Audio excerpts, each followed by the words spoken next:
It's that time again where I look back at the games I reviewed, and I look back at the ones that were the best and the worst. First up is going to be my worst list, and I'm sorry my voice is a little bit shaky. I have a cold. To make it clear, this list will only have games that I've reviewed in it. If there's a game on here that you think that should be here, maybe I didn't review it. I only review Nintendo Switch games, and that's all that's going to be on this list. I decided not to put any of the accessories I did on this top 10 list. If I had to pick a bad accessory out of the list, I would say it was those stupid thumbstick add-ons. They kept slipping off and obstructed with the button pushes. I took a second look at all the games on this list, and even if I said sale at the time, it could still be here. And now I'm going to say there are a few controversial picks this year. Some of them are not based on the game themselves, but how awful it runs on the Switch. So when the big one shows up, don't freak out. So with that said, number 10, Disney's Dreamlight Valley. Okay, I know this one is going to ruffle some feathers, and actually it's not the big one that I mentioned that's coming. This game was $30 when it came out, and while it was interesting at times, it had too many get X number of items and ran awful on the Switch. It crashed on me so many times before I actually gave up on it. Now you might be wondering, how well does it run on the Switch? Well, I can tell you it runs like shit.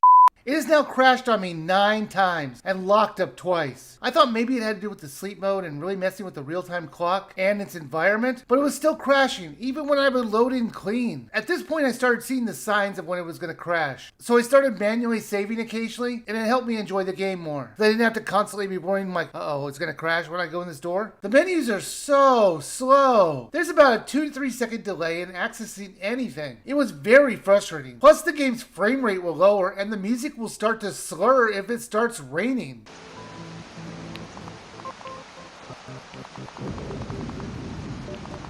Number 9. Taito Milestones. The games on this were not great. I remember playing Elevator Action when I was a kid in the arcade. However, the rest of them felt like it was a $20 collection that they were asking $40 for.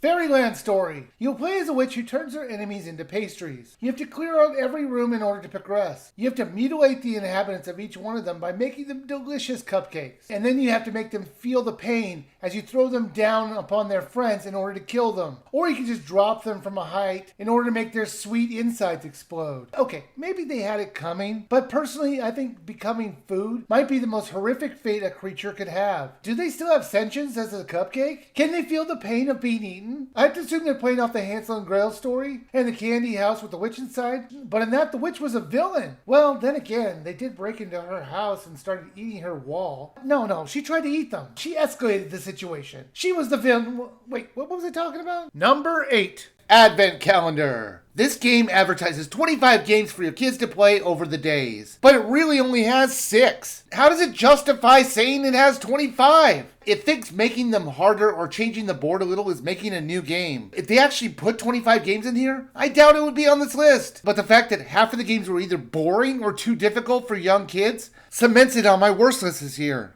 All these games are just Christmas-themed versions of well-known games. Some of them are barely Christmas-themed, like 2048, which is called 2048 Presents. Seriously? It's just a game where you multiply up to 2048. Sudoku has nothing to do with Christmas. They just put a little border on it to make it look a little festive. If they're going to borrow gameplay ideas from others, why not just make 25 unique games? Off the top of my head, I don't know, Santa Jump, Christmas Chess, Tinsel and Ladders, Christmas Wordle.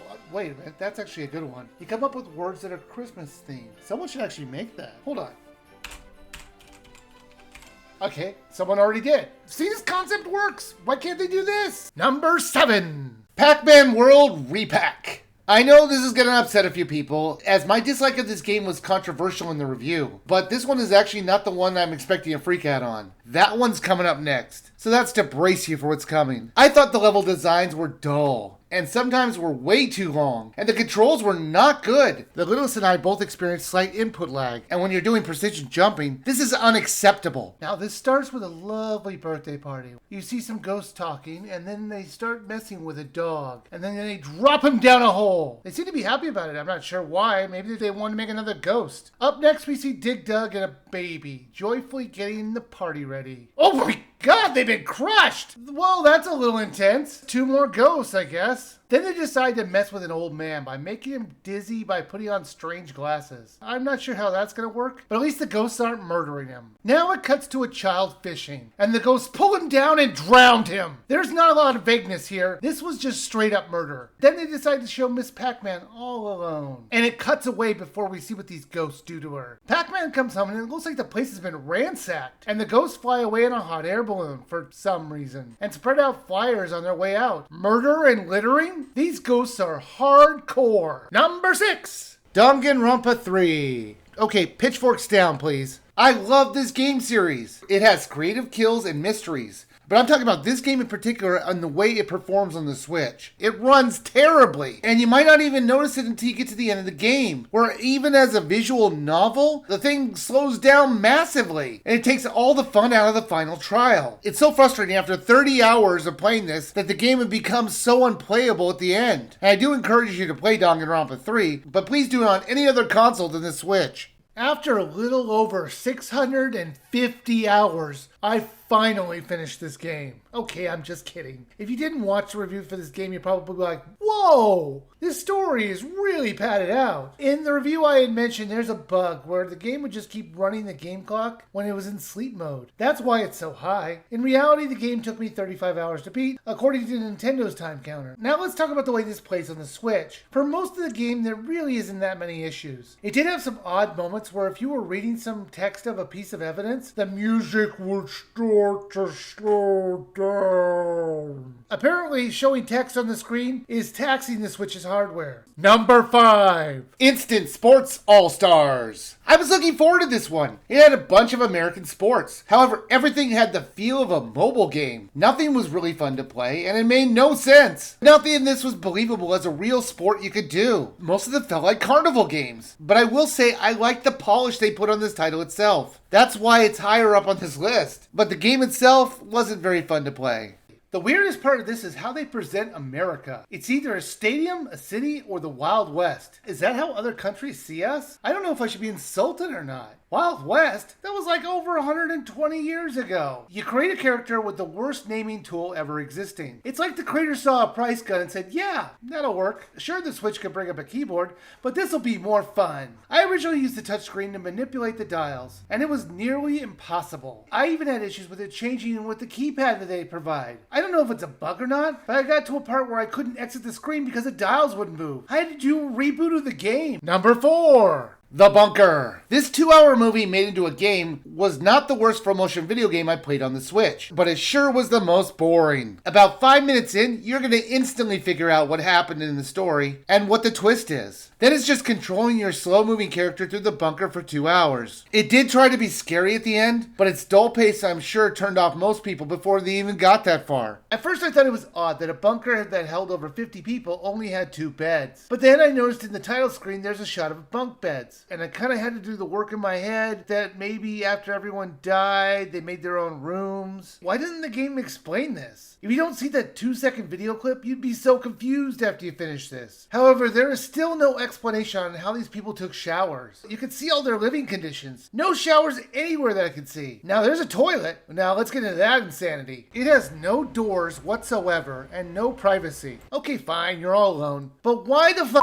are you storing food in here too? This is just nuts. You can see him eating on the toilet as well. Yum! Peaches and poo. What a classy way to have dinner. Number 3. Instant Sports Plus. Oh look, another Instant Sports game. Instant Sports decided to add a plus to this thing, so I thought, wow, if streaming services are any indication, adding a plus to this game must mean it is something extra special. Imagine my surprise when it was just a reskin of Instant Sports Paradise, which was number 3 on my worst list last year. So I thought it'd be fitting to put it number 3 again. They didn't change any of the games as far as I could see, except for one. Now for some context here, here's a snippet from my review of Instant Sports Paradise when I talked about bowling. Bowling, on the other hand, is one of the most broken games in this whole collection. Since there is no motion controls, you just throw the ball. And you move your avatar's hand back in order to get more power. The problem is the throw is very sensitive, and there's no power meter, so you're never going to know how much power you're putting into something. You're just going to be guessing. It's very frustrating to play. Now, one of the games I actually really enjoyed was mini golf. There are 3 courses with 6 holes each. They're somewhat basic, but they control just fine.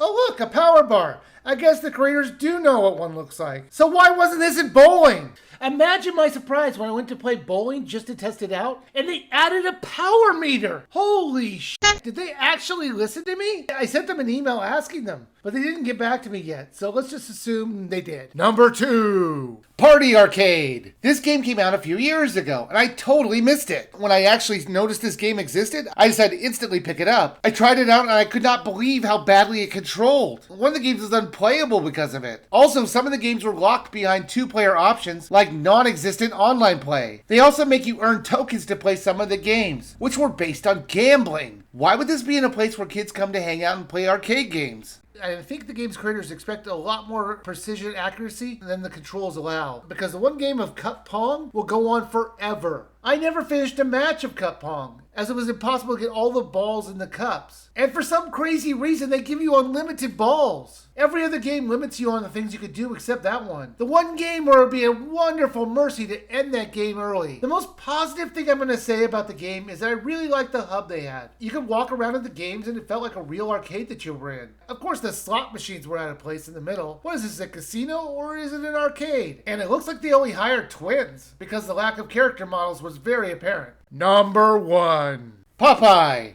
I know this is not surprising to any of my subscribers. This game baffled me on how a game could completely f up a licensed game. It feels like it was made by a teenager at a computer camp. No, that's not right. They would have made something entertaining. This just had 3 badly made levels repeated ad nauseum, which I know was a homage to the arcade game. There's nothing redeeming about this, other than getting me obsessed with the company who made it, Sabak. As for Popeye, it was definitely the worst game I reviewed this year. I started to explore the town, hoping there was something to find, and I did find out that you could swim out pretty far. I started to get excited that maybe there was a better game out here somewhere. Unfortunately, it would stop your progress eventually. Why do they have the level stop out so far? Why not tighten that up a little? You could stay out there forever if you wanted. There is no exhaustion system. And what is the deal with Popeye's swimming animation? That's a strange way to kick your legs, Popeye. I then tried to find a way to get up to Olive. I mean, she got up there somehow. I went up the ramp to the front door only to find out there was no door, just a window. Why would anybody have a path to a window? I walked around the mansion just to find out there's no door anywhere in this house. It's a house of windows. What did they do? Just a bunch of copy paste and forgot to put a door in? Well, that's it. My top 10 worst games I reviewed this year. Now, to end the year on a positive note, my final video of the year will be my top 10 best games I reviewed this year. I hope everyone has a happy holidays, and thank you for watching.